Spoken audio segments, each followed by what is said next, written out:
कहानी शुरू होती है। दिखाया जाता है कि चारों तरफ जंग का माहौल है। यूएस आर्मी के सोल्जर यहाँ दुश्मनों से लड़ने में मसरूफ हैं और इसी वक्त दुश्मन उनके एक हेलीकॉप्टर को तबाह कर देते हैं, जिसकी वजह से वहाँ भगदड़ मच जाती है। एक सोल्जर जो कि ये सारी सिचुएशन संभालने की कोशिश में था, वो जैसे ही पीछे मुड़कर देखता है तो उसके दोस्त साथी किसी बम के हमले की वजह से अजीब तरीके से मारे वो मट्टी बनकर ढेर हो गए थे। ना तो उनका खून निकला था और ना ही उनकी बॉडी वहाँ रही थी। इससे पहले कि ये सोल्जर कुछ समझ पाता, यहाँ एक और धमाका होता है जिसके चलते ये सोल्जर बेहोश हो जाता है। उसे होश आया तो उसने अपने आप को एक जेल में पाया। उसके साथ क्या हुआ था, वो कौन था, यहाँ कैसे आया, उसे कुछ याद नहीं था। वो सारी चीजें याद करने की कोशिश करता है और इन सब सोचों से जैसे ही तंग आकर वो जोर से चिल्लाता है तो पास ही जेल में एक बैठी हुई लड़की उसे खामोश रहने को कहती है और बताती है कि अगर तुमने चिल्लाना बंद नहीं किया तो हम दोनों मारे जाएंगे।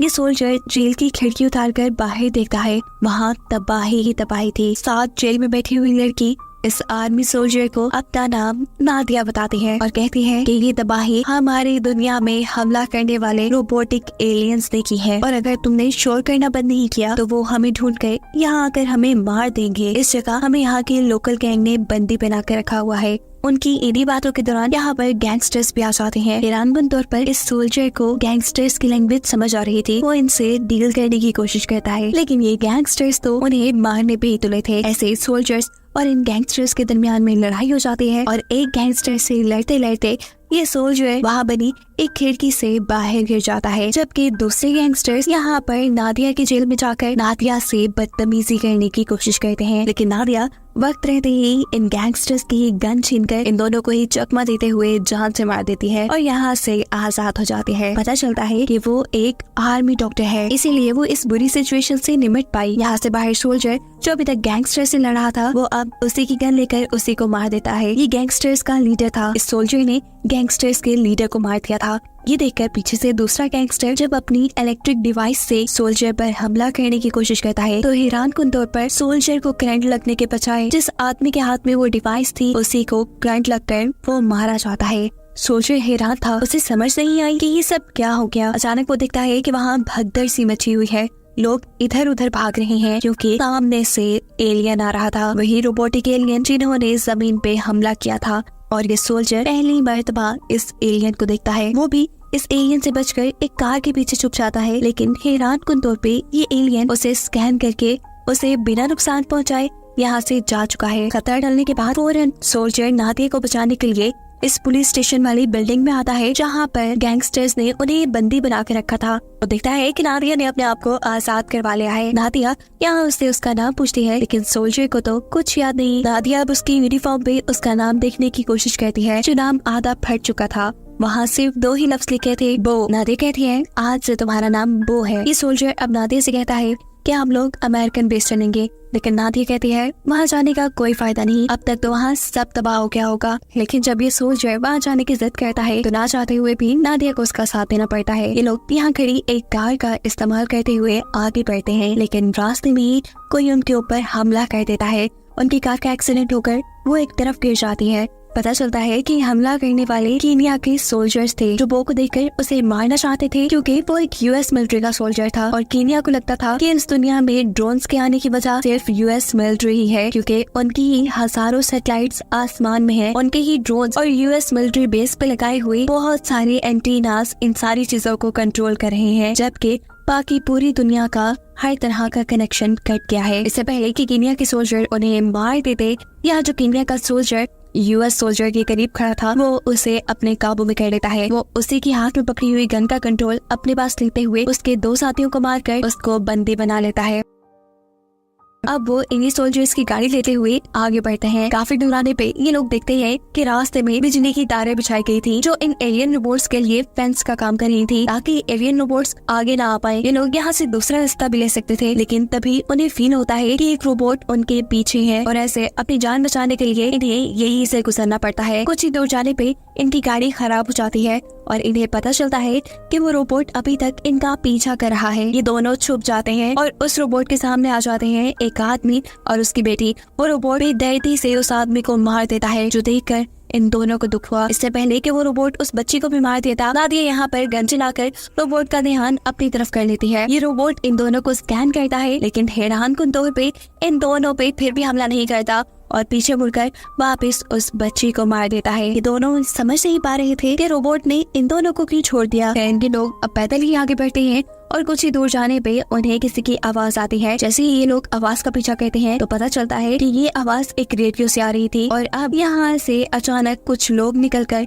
इन्हें बंदी बना लेते हैं। इन्हें मालूम होता है कि ये आवाज उनके लिए एक ट्रैप थी। इन दोनों को यहाँ किसी चीज के साथ बांध दिया जाता है और फिर अचानक ही 2 बाइकर्स इनके करीब से गुजरते हैं और बाइकर्स के पीछे पीछे यहाँ वो रोबोट भी आने लगा था जो पहले से ही वो का पीछा कर रहा था। वो समझ आता है कि इन लोगों ने एलियन को यहाँ तक बुलाने के लिए उनका चारे के तौर पे इस्तेमाल किया है। जैसे ही एलियन यहाँ आता है ये लोग मिलकर उसके ऊपर हमला कर देते हैं। एक आदमी उसके ऊपर जंजीर फेंकता है जबकि पीछे से दूसरा आदमी उसको शूट करके मारने की कोशिश करता है। ये रोबोट तो यहाँ गिर जाता है, लेकिन इससे फायदा नहीं हुआ क्योंकि 2 रोबोट यहाँ और आ चुके थे और इनको डिस्ट्रैक्ट करने के लिए बाइकर जल्दी से निकलते हुए यहाँ से दूसरी तरफ भागते हैं। रोबोट भी बाइकर्स का पीछा करते करते यहाँ से दूर चले जाते हैं और मौके का फायदा उठाते हुए यहाँ बो और नादिया दोनों अपने आप को छुड़वा कर भाग चुके थे। वो अब पैदल ही सफर कर रहे थे। आगे चलते चलते इन्हें एक कार मिलती है जिसमें बैठकर ये लोग आगे का सफर तय करते हैं। अचानक करीब ही उन्हें कुछ अजीबोगरीब आवाजें आती हैं। उतरकर ये देखते हैं कि वहाँ एक एलियन मरा हुआ था। इसके बाद सामने जोर से धमाका होता है। ये लोग देखते हैं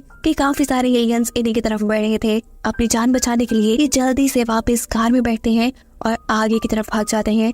एलियंस इन्हीं का पीछा कर रहे थे जिनसे बचने के लिए ये लोग करीब ही एक घर को देखकर उसकी बेसमेंट में अपनी जान बचाने के लिए छुप जाते हैं और इसी दौरान यहाँ पर एक बहुत बुरा तूफान आ जाता है। इस तूफान ने उनके ऊपर से पूरा घर तोड़ दिया था। पता चलता है कि ये कोई तूफान नहीं बल्कि एलियन शिप थी जो इस घर को तोड़कर इन्हें अपनी तरफ खींच रही थी। नादिया और बो दोनों ने एक दूसरे को अच्छे तरीके से पकड़ लिया था, लेकिन फिर भी ये एलियन शिप से बच नहीं पाते और नादिया बो से छूटकर एलियन शिप की तरफ तेजी से बढ़ने लगती है। बो अब यहाँ से नीचे गिर चुका था जबकि एलियन शिप नादिया को लेकर यहाँ से जा चुकी थी। कुछ ही देर बाद जब बो को होश आया तो उसने देखा कि उसका पाँव बहुत ही बुरी तरह जख्मी था। वो अपने पाँव पे पट्टी बांधते हुए यहाँ से दोबारा निकलता है यूएस मिलिट्री बेस के लिए। जल्द ही वो बेस पे पहुंच भी जाता है और यहाँ आकर वो देखता है कि पास में यहाँ कोई अमेरिकी सोल्जर नहीं था।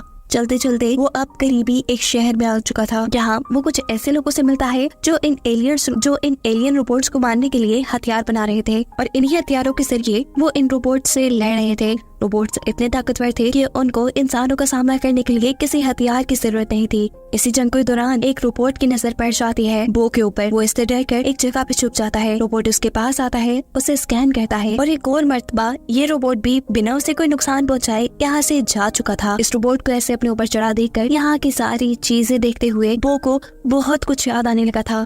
उसे उसका पास्ट याद आ रहा था। ज्यादा सोचने की वजह से उसका दिमाग थक कर वो बेहोश हो जाता है। उसे होश आया तो वो एक आर्मी कैंप में था जहाँ उसके टांग के जख्म का भी इलाज कर दिया गया था। इस कैंप में कुछ आर्मी के लोग थे, कुछ शहर के लोग, तो कुछ साइंटिस्ट जिन्होंने मिलकर इन एलियन से लड़ने के लिए बहुत से हथियार और एक बहुत बड़ी मशीन बनाई थी। ये बड़ी सी मशीन या कह लें ये बड़ा सा वेपन उन एलियंस की एलियन शिप को तबाह करने के लिए था। अगर उनकी एलियन शिप तबाह हो जाती तो उसके साथ साथ सभी एलियंस भी मारे जाते। अभी ये लोग यही बातें कर रहे थे कि इन्हें पता चलता है कि बहुत से एलियन रोबोट्स उन्हीं के कैंप की तरफ आ रहे हैं। ये बात जानकर वो डर जाता है। उसे समझ नहीं आती कि जहाँ जहाँ वो जाता है एलियंस को उसकी लोकेशन के बारे में कैसे पता चल जाता है और एलियंस सिर्फ उसी का पीछा क्यों करते हैं। दूसरी तरफ ये सब लोग भी कंफ्यूज हैं कि एलियंस को उनकी इस खुफिया कैंप के बारे में आखिर पता कैसे चला। यहाँ वो इन लोगों के कैंप को गौर से देखने लगता है। जिस इंजीनियर ने एलियंस को मारने के लिए डिवाइसेस बनाई थी उसने यहाँ पे रोबोट्स के बहुत से स्केचेस भी बनाए थे। इन्हीं में से एक स्केच में वो देखता है कि एलियन ने किसी इंसान को पकड़ा है और ये देखते ही उसे सब आ जाता है कि कैसे जब एलियंस ने उनके करीब धमाका किया था तो उनमें से एक एलियन ने उसे पकड़ लिया था और उसने वो की बॉडी के अंदर कोई डिवाइस इंजेक्ट कर दी थी और इसी डिवाइस की वजह से ये एलियंस उसे ट्रैक कर पा रहे थे और इसीलिए रोबोट्स उस पर हमला भी नहीं कर रहे। और इस वक्त भी बो की वजह से ही रोबोट्स को उनकी लोकेशन का पता चला था। वो बिना किसी चालाकी के ये सारी बात उनको बता देता है। डिटेल्स बताते हुए वो कहता है कि एलियन शिप मुझे ट्रैक करती है, जहाँ जहाँ मैं चाहता हूँ वो वहीं आ जाते हैं, क्योंकि उनको लगता है कि कि वहाँ पर इंसान हो सकते हैं और ये इंसानों को मार रहे हैं। इनकी बात सुनने के बाद इस कैंप के लोग बो को ही मारना चाहते थे। इससे पहले कि वो बो को मार देते, वो कहता है रुको, मुझे नहीं मारो, मैं तुम्हारे बहुत काम आ सकता हूँ। देखो, मैं जहाँ चाहूंगा एलियन मेरे पीछे आएंगे, वो भी अपनी एलियन शिप लेकर। अब इससे बेहतर कि तुम लोग अपनी इतनी बड़ी मशीन को लेकर एलियन शिप का पीछा करो। इससे बेहतर है कि तुम इस एलियन मशीन को मेरे साथ लेकर चलो। जैसे ही वो मुझे ड्रैग करते हुए मेरे तक आएंगे, हम सब मिलकर इस बड़ी सी मशीन से एलियन शिप पर हमला कर देंगे और ऐसे एलियंस का काम तमाम हो जाएगा। बो का आइडिया सभी को पसंद आया था, इसीलिए ये मशीन लेकर एक टनल के जरिए बाहर निकलते हैं। बाहर निकलते हुए देखते हैं कि एलियन शिप अब एक ऐसी जगह पे जा रहा था जहाँ बहुत से लोग थे। ये जल्द से जल्द उस एलियन शिप के पास पहुंचना चाहते थे और ये शॉर्टकट लेने के लिए एक और पतली सी टनल के अंदर चले जाते हैं। बदकिस्मती से एलियंस भी उनके पीछे आ चुके थे, जो पहले इनके 2 साथियों को मारकर फिर तीसरे साथी को जख्मी कर देते हैं। अपने बाकी साथियों को एलियन से बचाने के लिए इनके ग्रुप का लीडर अपनी उस बड़ी सी मशीन से 2 एलियंस को तो मार देता है, लेकिन देखता है कि एलियन की पूरी फौज अब उन्हीं के पीछे आ रही थी। इनकी वो साथी जो जख्मी थी, वो इनसे कहती है कि तुम सब वक्त रहते ही यहाँ से चले जाओ, मैं इनका सामना कर लूंगी। ये लोग बो के साथ उस बड़ी सी मशीन को लेकर इस टनल से बाहर निकल जाते हैं और उस तरफ पढ़ने लगते हैं जहाँ एलियन शिप है। यहाँ टनल के अंदर बहुत से रोबोट्स आ चुके थे और वो लड़की अपनी जान की परवाह किए बगैर यहाँ ग्रेनेड फेंक देते हैं, जिससे सभी एलियंस तबाह हो जाते हैं। और अफसोस की बात थी कि वो लड़की भी मर जाती है। एलियन शिप के करीब जाकर वो और उसके साथ ही देखते हैं कि एलियंस ने सभी लोगों को बंदी बनाया हुआ था। अब ये लोग इन इंसानों के यहाँ होते हुए तो एलियंस पे हमला नहीं कर सकते थे, इसीलिए वो जो एक सोल्जर है वो जहर लड़ाता है और यहाँ एक एलियन पे बॉम्ब से हमला करता है, जिसकी वजह से सभी लोगों को यहाँ से भागने का मौका मिल जाता है। ये देखते हुए अब एलियन शिप इन लोगों के ऊपर हमला करने लगी थी। छोटे छोटे बॉम्ब से ये बॉम्ब्स इंसानों को भी लग रहे थे और इसी बॉम्ब के जरिए उनकी वो बड़ी सी मशीन जिसकी मदद से वो एलियन शिप को खत्म कर सकते थे, वो भी खराब हो जाती है। इंजीनियर देखता है कि उस मशीन की बैटरी खराब हो गई है और इस टाइम पे उसे लग रहा था कि उसका मिशन बिल्कुल फेल हो जाएगा, क्योंकि यहाँ बिजली का कोई सोर्स भी नहीं था। इसी वक्त पर बो को याद आता है कि कैसे जब एक आदमी ने उसे इलेक्ट्रिक शॉक से मारने की कोशिश की थी तो वो आदमी खुद ही मर गया था। उसे अब रियलाइज होता है कि जो एलियंस ने उसके अंदर डिवाइस फिट की थी उसकी वजह से उसके अंदर इलेक्ट्रिसिटी को पास करने की पावर आ गई है। यही सोचते हुए वो जल्दी से इंसानों की बनाई मशीन के पास आता है। इसी मशीन के पास एक रोबोट भी था। वो रोबोट के ऊपर हाथ रख देता है। रोबोट का तेज करंट बो को लगता है, लेकिन वो इस सारे दर्द को बर्दाश्त करते हुए अपने दूसरे हाथ से उस मशीन को एनर्जी देता है। एनर्जी के मिलते ही ये मशीन एक्टिवेट हो जाती है। इसके अंदर से बहुत सी एनर्जी बाहर निकलती है जो ऊपर जाकर एलियन शिप को तबाह कर देती है। बो ने सारा दर्द सहते हुए एलियंस की एनर्जी को इस्तेमाल करते हुए एलियन शिप को तबाह कर दिया था। इस शिप के तबाह होते ही यहाँ सभी रोबोट्स का भी खात्मा हो गया था। बो की वजह से ही ये लोग एलियंस को हराने में कामयाब हो पाए थे। सभी मिलकर अपनी जीत का जश्न मनाते हैं, जिसके साथ ये कहानी यही खत्म हो जाती है।